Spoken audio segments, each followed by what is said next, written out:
যশোরের যে মাঠে শুধুমাত্র বাঙি চাষ হয়, আর ভোর বেলায় নারী ও পুরুষরা ক্ষেত থেকে এই বাঙিগুলো সংগ্রহ করে ঝুড়িতে করে রাস্তায় নিয়ে যায়। আর রাস্তার উপরেই বাজার বসে, আর সেখানে তারা এগুলো বিক্রি করে জীবন ও জীবিকা নির্বাহ করে থাকে। সারাদিন করছি, বাঙি পাচ্ছি নে। পাকা বাঙি নাকি কাঁচা বাঙি? পাকা বাঙি করছি। পাচ্ছেন না?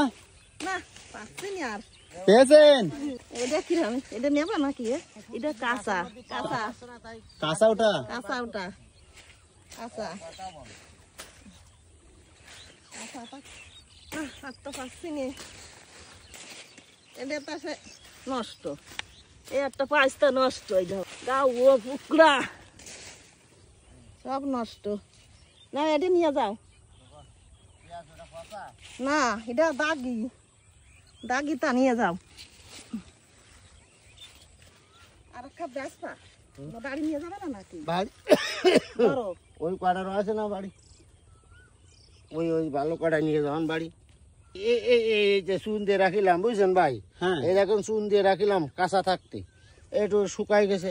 চুনি বিশাল উপকার বুঝছেন। আমাকে এই যে কত কষ্ট করে 3-4 মাস ধরে কষ্ট করতেছি, ওই রাস্তায় নিয়ে যেয়ে বিক্রি করতে আসছে। ওই ব্যাপারে যা বলতেছে তাই দিতে হচ্ছে, এখন উপায় তো নেই।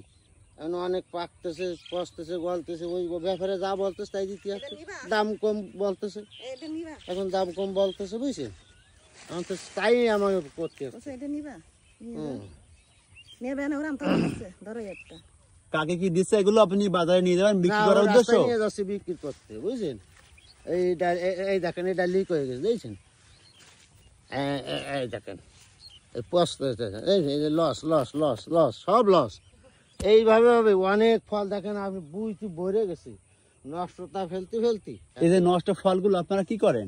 ওই যে ফেলে দিচ্ছি, কি করেন? বাড়িতে গরু খাবে না এগুলো? খাবে, কিন্তু গরুরে খাওয়ালে গোয়ালে ওকে বা আর পাকা করে মানে একেবারে নষ্ট করে ফেলে। বাঙি খাওয়ালি অতিরিক্ত শোনায়। ক্ষেত থেকে আজকে পাকা বাঙে তুলছি। মাশাআল্লাহ, এখানে দেখুন বিস্তীর্ণ এলাকা জুড়ে এখানে বাঙি চাষ করেছে। আজকের এই বাঙিটা কৃষকদের কাছ থেকে কিনে আপনাদের আমি পরখ করে দেখাচ্ছি যে স্বাদটি কেমন। আসলে অতুলনীয়, যদি গুড় দিয়ে খাওয়া হয় আরো ভালো লাগবে। আপনারাও এই বাঙি খেতে পারেন। কাকা কতগুলো তুললেন? এই এক খাপ রাস্তায় থুয়াইছি, বেঁচে থুয়াইছি 400 টাকার। এই এক খাপ নিয়ে যাবো। এক এক ঝুড়ি মাত্র 200 টাকা? এবার অল্প অল্প করে নিয়ে যাচ্ছে, তাই তো? মানে এক ঝুড়ি আপনি 200 টাকা বিক্রি করলেন? 200 টাকা। আমরা তো বাজার থেকে এমন একটা বাঙি এক পিস কিনে খাই 200 টাকা। বাঙির এবার খুব দাম কম, তারপরেও নষ্ট হয়ে যাচ্ছে ফাটিয়ে ফুটিয়ে।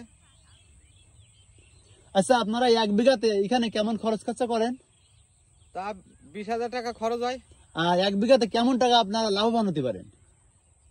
ওই 60-70 হাজার টাকা বিক্রি হয়। আচ্ছা, এখন তো ধানের সিজন, আপনারা ধান চাষ না করে এখানে বিশাল বিস্তীর্ণ এলাকা নিয়ে আপনারা এই বাঙি চাষ কি জন্য করেছেন? এই বাঙির চাষ করেছি, আমাদের এই ডিপটা বন্ধ আছে তো, এই ডিপটা এখন আর পানি দেয় না, এই জন্যই বাঙি চাষ করতে হয়। মানে আপনাদের এখানে বিশাল একটা বিল, এই বিলের এলাকায় একটা সেচ প্রকল্প ছিল, সেটা বন্ধ হয়ে গিয়েছে, যে কারণে আপনারা এখানে বাঙি চাষ করেন। তো ধানের চাইতে লাভবান হন কিনা? ধানের থেকে বাঙিতে লাভবান বেশি, এই জন্যই বাঙি চাষ করি। এখন এগুলো কোথায় নিয়ে যাচ্ছেন? এখন নিয়ে যাচ্ছি ওই রাস্তার পরে। আপনারা প্রতিদিন ভোরবেলা এই বাঙিগুলো ক্ষেত থেকে হারভেস্ট করেন, তাই না? হ্যাঁ হ্যাঁ। এই পাকা বাঙি কোনো পশু পাখিতে খেয়ে যায় কিনা?